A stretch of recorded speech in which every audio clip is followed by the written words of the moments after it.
প্রায় অনেক দিন ধরেই আমার মিষ্টি আলু খেতে খুব ইচ্ছা করছিল, তাই মাকে বলেছিলাম যে মা আমাকে একদিন মিষ্টি আলু দিয়ে কিছু একটা বানিয়ে দিও।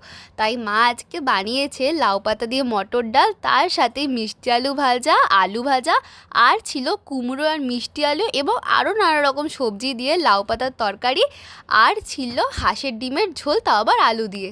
গরম ভাতের সাথে এই লাউ শাক দিয়ে তৈরি মটর ডালটা দিয়ে মেখে মিষ্টি আলু ভাজা আর এমনি আলু ভাজা দিয়ে খেতে যে কি ভালো লাগে সেটা তোমরা খেলেই বুঝতে পারবে।